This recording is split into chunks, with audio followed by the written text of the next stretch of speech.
What's up, Wholesale Nation? Undrea King here. Andy Speed. And as you can see, especially, well, if you're on YouTube, you can see. But if you're on podcast, you probably can't see this, but we have a special guest in the middle of us right now. We have Mr. Nick Perry from Austin, Texas, joining us today. So he's going to tell us about his journey and what he's done in real estate over the last several years. I met Nick. When did I meet you? It's been like 3 or 4 years now. It's been a while. Yeah, it's been a while. And we met in a mastermind, I guess. And I think it was I guess it was just our mastermind that we met in the boardroom, I guess is where I met you the first time. Yep.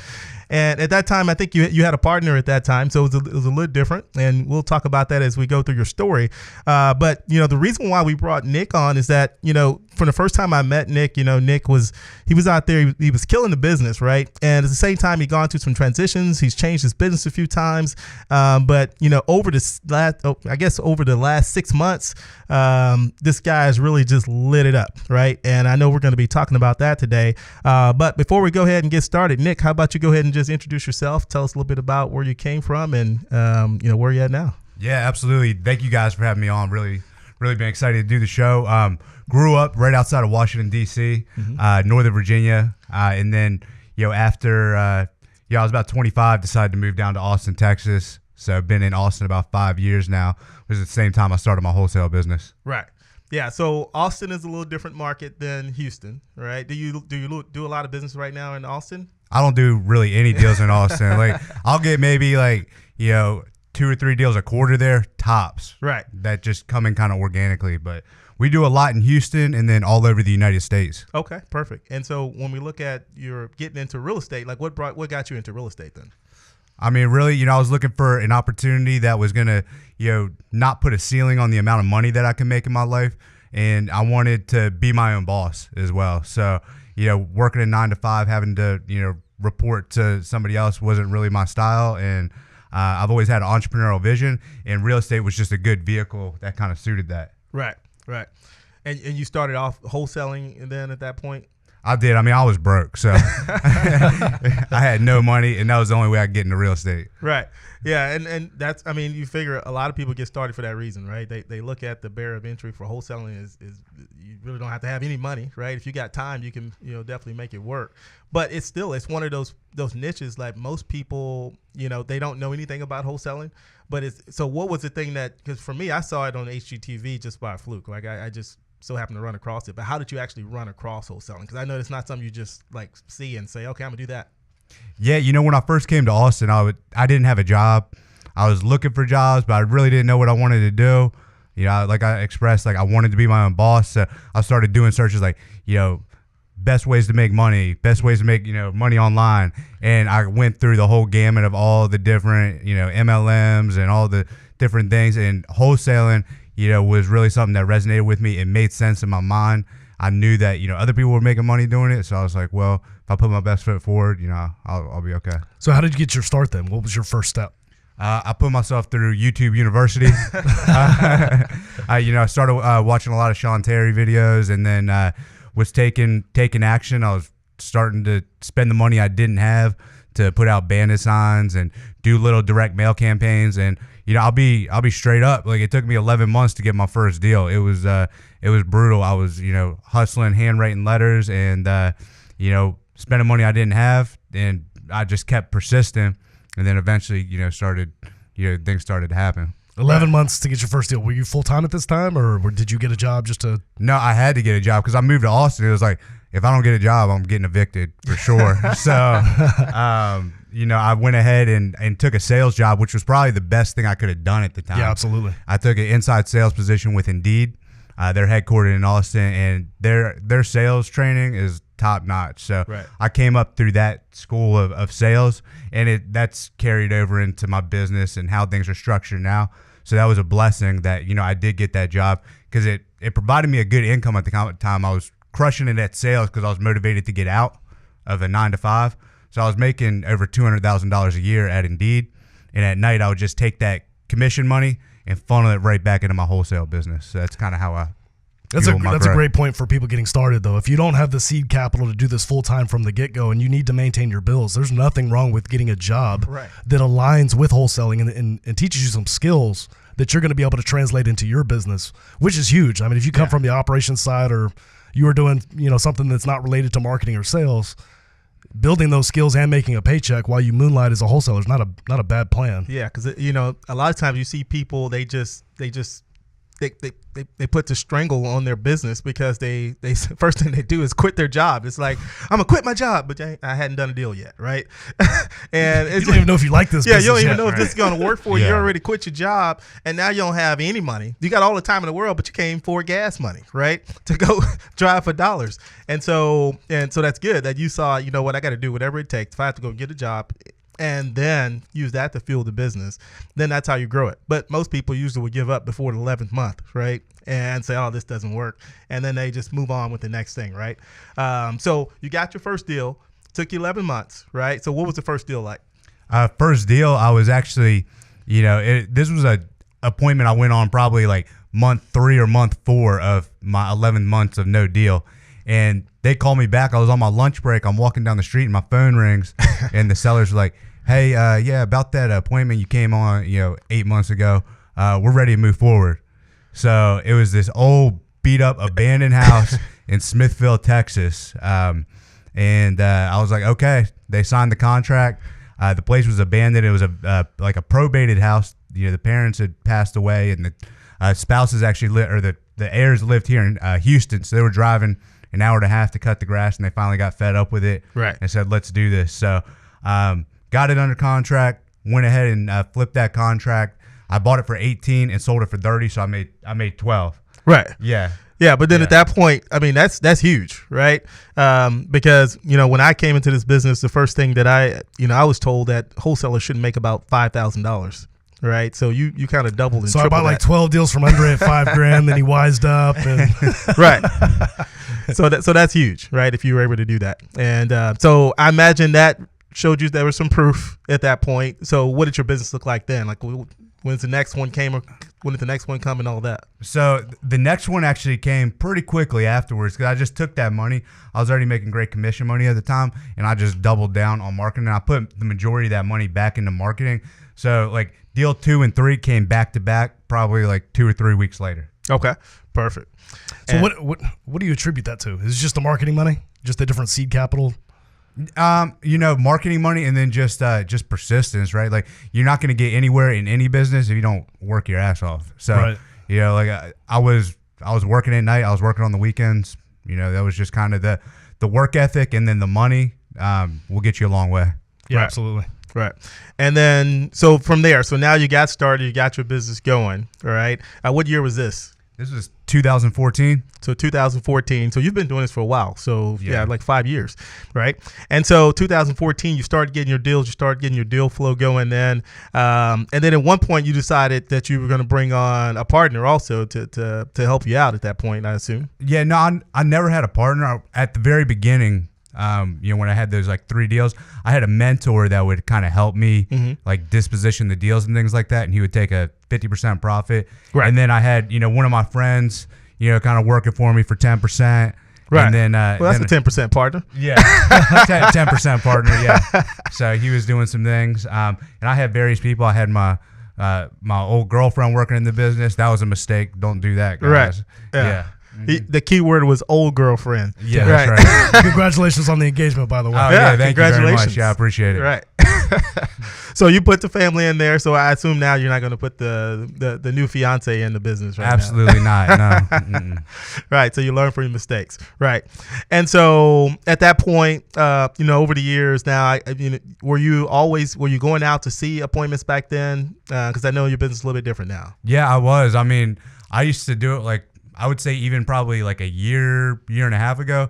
I would do a lot of marketing actually, like here in like Houston, and Monday through Thursday I would line up a bunch of appointments, and then I'd get like 9 or 10 appointments booked for the weekend, and I'd drive out here. I stay in a hotel, like nice hotel, like at the Galleria, lock up like 3 or 4 deals, and then drive back to Austin. Right. Go hang out, have a nice dinner, go to Joel Osteen's church, whatever, and then drive back about to travel on back. Yeah. Right. Yeah. And that's called doing whatever it takes. You hear people all the time talk about their market and what they can't get in their market. And they usually just start calling nowadays. But I guess, it wasn't that big of calling people and actually locking up over the phone wasn't that big of a deal. But, to actually go to another city and stay there and lock them up, that's huge, right? And yeah, I mean, it wasn't bad. Like when it was just like me and like one other person, I'd, line up a bunch of appointments and come back with 3 or 4 contracts making like 40, 50 grand, right? Right. So, that's a good weekend, right? And then you were able to party and then go get a little bit of Jesus at the same time. Exactly. That's right. That's how you make it happen. Right. And so then we met, like I said, we met in the mastermind and, and we always talk about like, what's, the power of a mastermind. So what do you think was the biggest thing that, attributed to your business increase? I mean, masterminds for sure. I mean, the power of the network, not only the people that were facilitating it, but the actual network itself. Like I'm here in Houston hanging out with these guys because I met them in a mastermind 3 or 4 years ago. I have other people that I'm really closely related to that met in masterminds. We're doing business together. Right. We're working on projects together. And that's from relationships that I cultivated years ago. But I mean, the power of the mastermind was what really changed everything for me. If I had like one piece of like golden nugget for somebody to write down was like, in any business you get into, hire the best coach, right? Right. First off, it's going to save you so much money, time, energy, mistakes, whatever they want. If it's the best coach, pay them whatever they want. I've never regretted spending money on a high level mastermind ever. Right. Yeah, we've never not had a return. Yeah. And I think I've seen you in quite a few. Right, I've seen you in quite a few events over the past few years. So he's definitely speaking from experience, right? And as we go through his business, we'll kind of look at what that's done for him. So when you came in, you said over the last 6 months, your business has just blown up, right? Yeah. Glory be to God on that. I mean, we've been working hard, but a lot of positive things from the work prior. Going to masterminds, learning new things day in and day out, and implementing kind of that momentum over time compounds. So what sparked the shift? I think what was really big that sparked the shift was Scale and Escape last year in August. Right. I remember you saying you went to Scale and Escape the year before. Right. And then you really that was one of the big reasons I went to Scale and Escape. Right. And something at that event, me and my COO went, and it was just me and him at the time. He was like my acquisitions guy.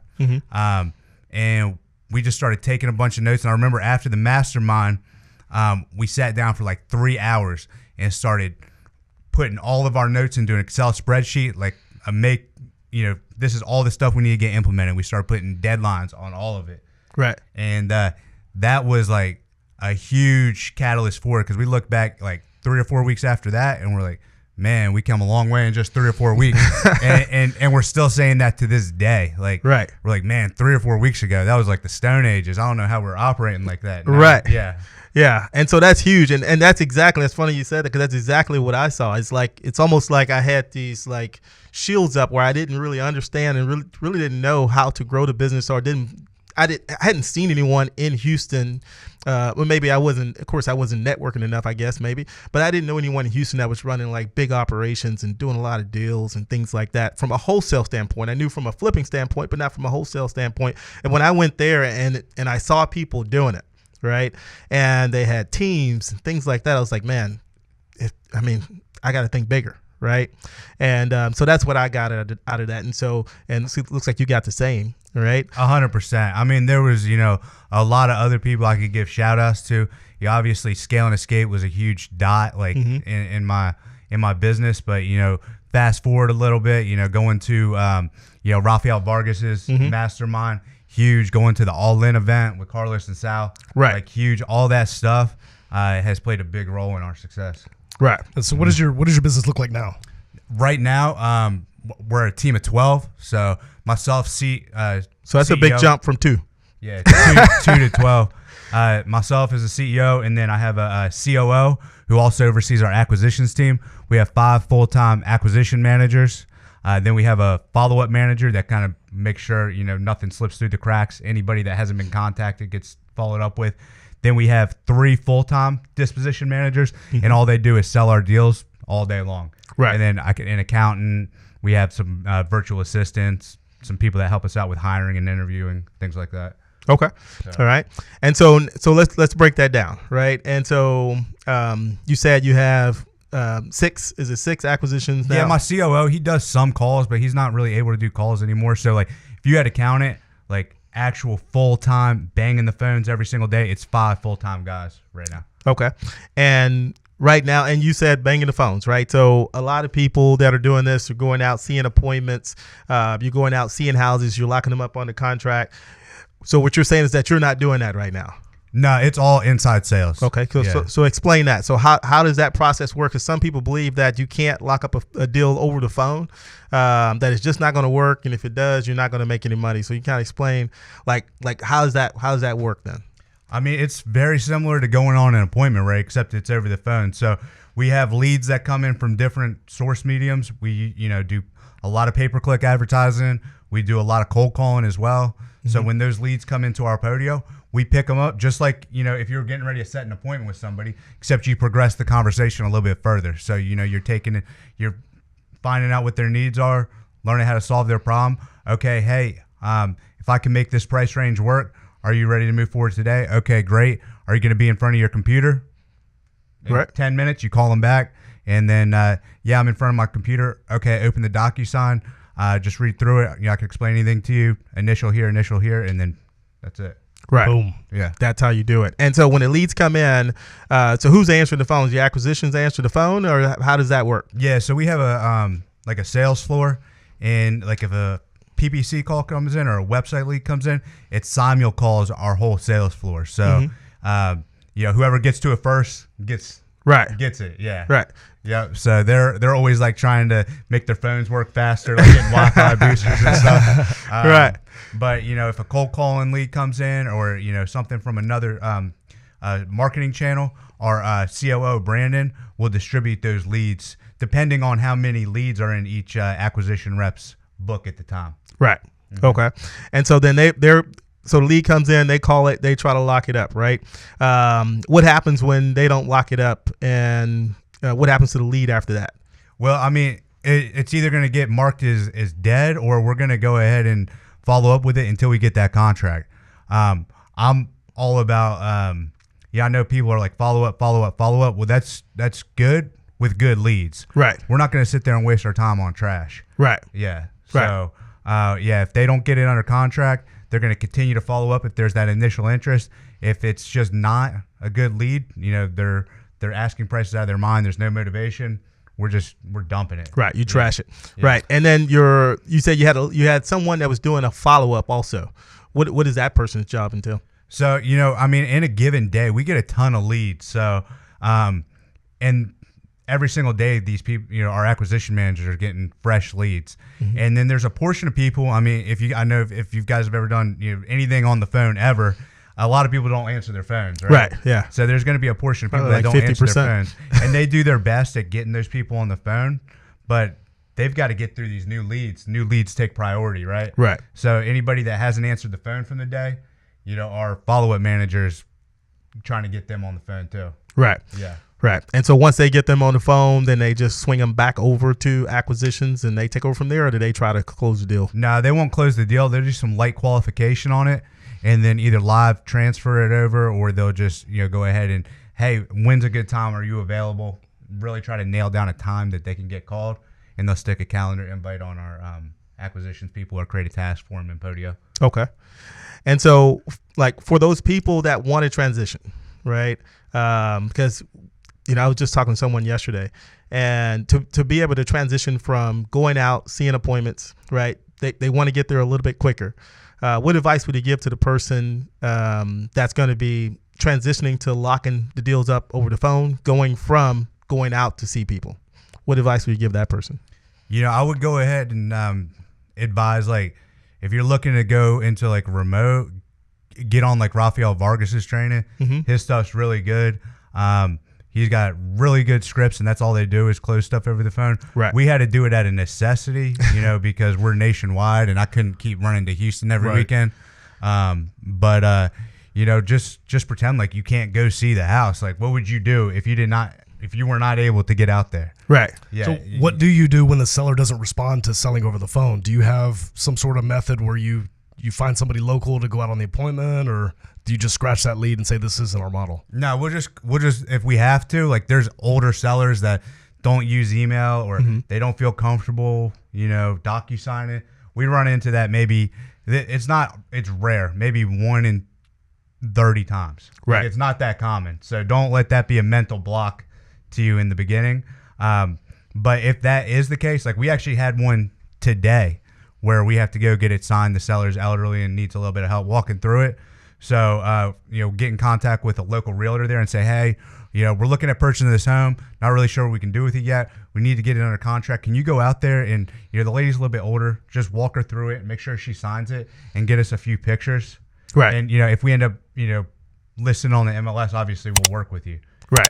Make it beneficial for the person going out there. Or you can get somebody on, if you're going to have to get a contract signed, use a real estate professional. Don't send somebody on like Thumbtack or something. Right. Right. Yeah. Yeah, you definitely don't want that. Yeah. Right. At least someone that's professional, can represent you well, that kind of thing is what you're looking for. Absolutely. Okay, perfect. And so now, you've got the deal locked up, right? Now you're locking them up all over the place. Yeah, right? That's correct. Yeah. And so the next question is going to come like, so when I lock them up in Timbuktu, right? Mm-hmm. How do I disposition this property? So how does your disposition work into be able to get to dispose of those properties or to be able to sell those properties? Yeah, I mean, we sell the majority of our deals get sold in one of a very few different ways. Either Facebook, we'll sell them to one of the investors on our list. We have a massive database of investors, or through a realtor in that area. Right. Yeah. Yeah. And so let's look at that database, because a lot of people have problems just getting a few people on that database. All right. So how'd you go about building that? Well, a couple different ways, and just in terms of an actual buyer's list, like if you're looking to get started, you need a buyer's list ASAP. I'd look at, Cash Buyers Plus. It's Sal and Carlos's program, and it works good. I mean, we get a pretty high response rate on that. Another way too is just get on Zillow and hit Agent Finder, type in the zip code where you got the deal, and then start getting all those people into a spreadsheet, and then cold calling them or texting them, whatever you got to do. Agents are pretty hungry to like get listings and make money. Right. So we always tell them like, hey, tack your fee on top of the wholesale price, and they come through a lot of times. Right. Perfect. Yeah, that's great advice. Yeah, I mean, and you have to use what's available to you, right? And I think especially if you're going to be buying over the phone and selling over the phone, right? You got to partner with people to be able to help you with that, and that way your acquisition can stay focused on it, right? So, what have been your biggest challenges now that you've built a team and you got a team of 12? What's been the biggest challenges going from 2 to 12? I mean, at this point, it's like just people management, right? You have some management headaches when it comes to like personnel and like any business, right? Right. And I would say also is hiring and retaining top talent. That's big for us. Right. Is making sure we have the right people in the right seats and they're all A players. That's probably the number one growth lever for us, is making sure we have Rockstar talent in every seat in the office. And then I do nationwide as well. So like if I get a deal in Timbuktu, like it can be tough to comp, right? And it can be tough to sell sometimes. So like if I get a deal in Houston, like I know it's pretty much gone. Any of the big cities really in the United States have decent comps, right? But rural areas can be challenging if you're trying to do virtual wholesaling. In rural markets, you might be dealing with limited comps, limited buyers. Not to say it can't be done, because we do it all day, every day. But that's definitely something we're getting better at on a daily basis. Yeah, I love what you said about growing. It's about people now. This business used to be about real estate. Now it's about people management. And once you scale, the problems change. It's just which problems do you want to deal with. You can make a great living. You can make $500,000-$600,000 a year with ease. If you're an A player on your own. But you can't grow beyond that. Without people. And you've got to work on developing that aspect of developing people and firing yourself essentially. Right. And so, one of the things I was looking at is, when you look at retaining people, there's a few things you got to have. Number one, you have to have a great culture. Once you get the right person in the right seat, you have good culture. They got to have some type of advancement, right? And they got to have the earning potential has to be there. All right. And so going back to finding that A player, because that's something that we're working on now is, restaffing, and we're bringing in new departments, things like that. So how are you going about finding those A players? Yeah, one of the biggest resources that I use, I mean, not to give a plug, but like I've worked at Indeed, so like I know how to work the system a little bit on Indeed. Right. Note to self, talk to Nick about the hookup at Indeed. Fix our Indeed problems. Yeah. So I know how to generate a lot of candidates just because that's what I did for a living for 2 years. So I can get a lot of candidates coming into our job postings, but then it becomes like, oh my goodness, I got this huge stack of resumes. Now I got to look through them. Now I got to call them. Yeah, that's the hard part. That was me for a while. I was like screening through these resumes. I'm like, I would hate it. I'm like, all right, now I got to call this guy, and I got to spend 5 minutes on the phone with him to maybe give him an interview. So I actually outsourced that. I have a part-time. It's actually my sister. Right. And she does it virtually, and she just sits at home because she's getting her master's degree right now. Right. So after class, she'll call all the candidates, and whoever passes through her will get booked for a face-to-face interview. Right. So that's been huge because she knows what we want. Right. And, she's a pretty good screener. So I would say, if you are looking to hire and it's not something you have time for, it's an easily outsourceable task. Right. Just tell a trusted person. You can even get somebody on Upwork. I had somebody on Upwork screening resumes for me for a while. So the resources are out there. If you need people, you don't want to deal with sifting and sorting through and doing initial phone screens, that's an easy problem to fix. Right.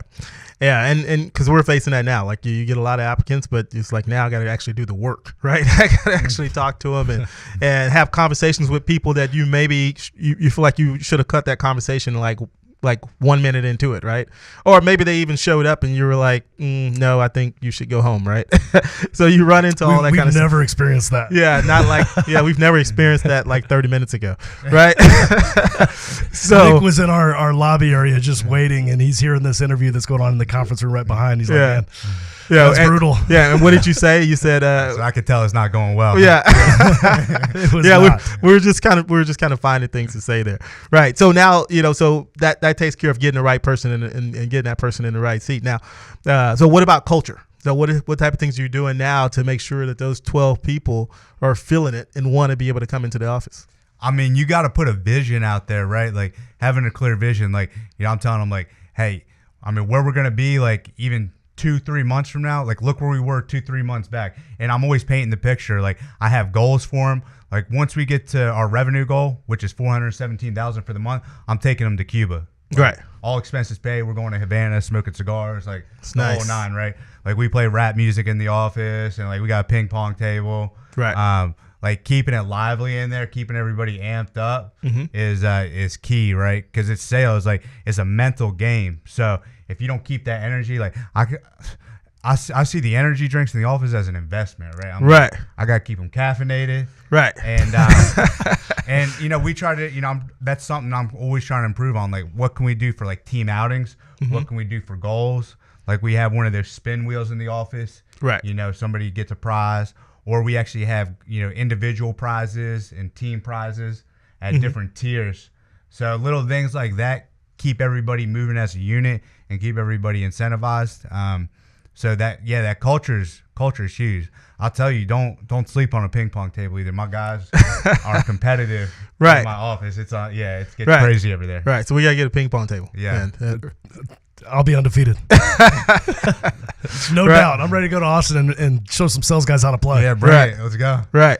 So, and then the other part is now that they're excited, right? So you got them all excited, got the right person, right? They got to get paid at the same time, right? So how do you pay your salespeople right now? So right now I do like a $2,000 a month. I call it a draw, but it's not really a draw. It's basically like a training pay for the first 60 days. I'm not going to make them pay it back. So they basically got 60 days to sink or swim. Right. Right. And then after that, it's anywhere from an 8 to 10% commission. Okay. And it's eat what you kill after that 60 days. Okay.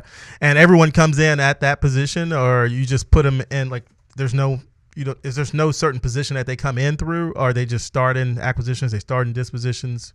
How do you set that? Yeah, I mean, those are the two main roles we hire for is acquisitions and dispositions. We might do like a junior program, like junior dispo and junior acquisitions, but that's down the road, probably a couple quarters from now. Okay. Yeah. All right. Perfect. And so, and how many deals are you doing a month now? Right now, probably between like 30 to 40. Killing it. Right. And, so a lot of people looked at also is that when you go to buying over the phone, right, is that you start seeing a reduction in your assignment fees, right? And I know I talked to you and you said that that's not always the case, right? Was that not the case when you started going to? No, I mean, I haven't seen it. There's different scripts and things that you can do on the disposition side to create urgency with the buyers. Right. It's really not different. I mean, our average deal size is the same. Right. Yeah. Like if you're looking for good closing skills on dispositions, because everybody in our office is in the office. The Keegley, they got a good program for dispositions. Right. Because they do it all, like a lot of it over the phone too. Yeah, absolutely. Yeah, that program is really solid. So if you're looking for dispositions over the phone, that would be the one to go to. If you're looking for acquisitions over the phone, I would do the Rafael Vargas. Okay. Yeah. Perfect. And so for that, so we've talked about, so you've gone in the last 6 months from doing, how many deals were you doing like 6 months ago? Just you and your partner? I'd be like, and you and your COO. 4 to like 6 a month was like pretty good. Right. Yeah. You were doing 4 to 6 a month to 30 to 40 deals a month. Let that sink in for just a second. 6 months, right? And the catalyst to that seems like you jumped in, you went to a mastermind, went to an event, right? Shields came off. Then you went to another event where someone was actually doing the type of, business like Rafael, right? That's right, yeah. You saw Carlos and Sal, who were all doing, they're buying over the phone. You kind of modeled their business, right? I assume you looked at some of them. They told you the mistakes that they were happening, that they had, and you skipped those mistakes because you got with the right people and you learned from and had some good mentors.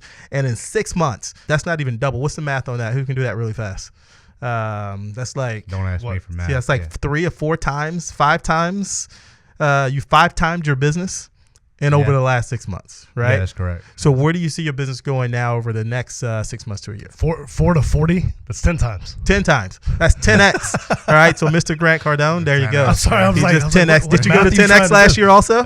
No, I missed 10x. All right. Yeah, maybe in Vegas. There you go. So now you got. He didn't need to go. He lived it. Yeah, he lived it. He wrote the book. There you go. So 10x this business over the past 6 months. Where do you see it going now? I mean, I really just want to max out my potential. Like it's really tough for me to project.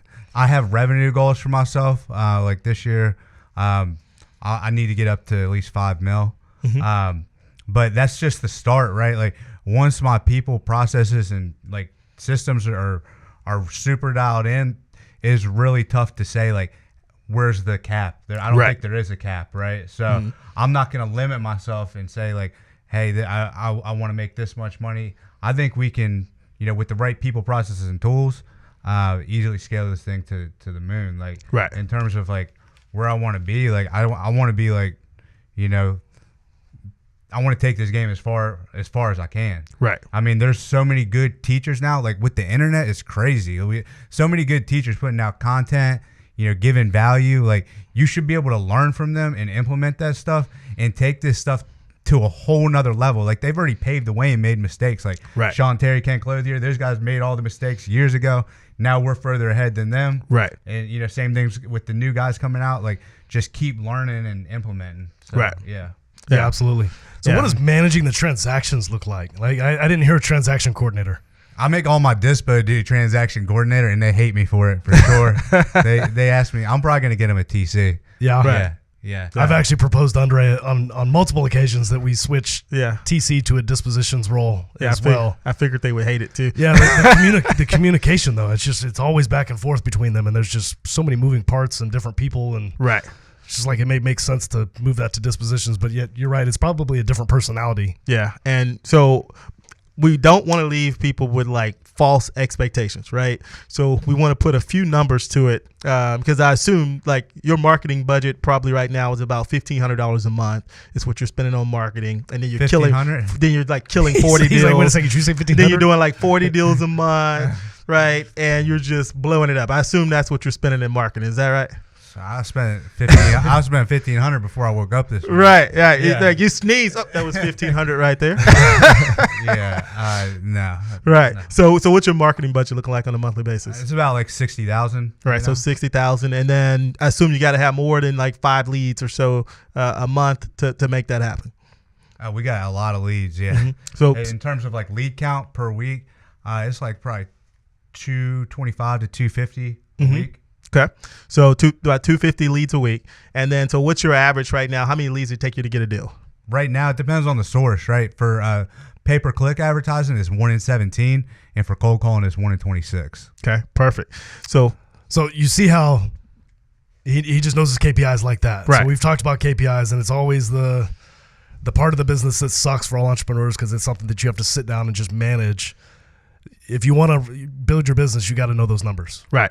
Yeah. If you want to be doing 30 to 40 deals a month, then know your numbers, right? Yeah. And that's key. And the reason why I didn't want to leave everyone thinking that, okay, now I should be doing that also, then you need to know what he's putting in to the business in order to know what he's getting out of it, right? Yeah. Even if you're just a solopreneur, track everything. Like, how much did I spend on marketing this week? How many leads did I get in? Out of those leads, how many, deals did I get, et cetera? Like, track all that stuff, even if it's just you, because you can't be making just decisions on whims. Like, oh, I feel like this marketing campaign is not working out, or I feel, no, that's garbage. That's trash. Do not go on feel. Like, make business decisions based on your numbers. Right. Yeah. Okay. And then, and that kind of leads me to kind of the final part. Like, what would you leave that for that new person just getting started? All right. What advice would you give to them?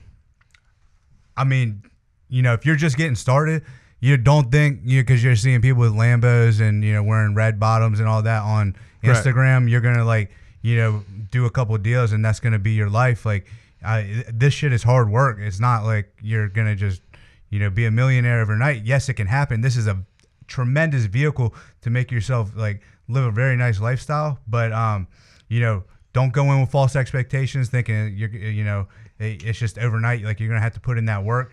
And I would say to shortcut that work, to, get that learning curve down, like I mentioned earlier in the podcast, was find the best mentor and just put it on credit card and go. Cause right, you're not going to regret the investment. I can't tell you the amount of money and, pain that I've experienced from just trying to do it my own way. Right. And trying to learn it on YouTube for free too. Right. Yeah.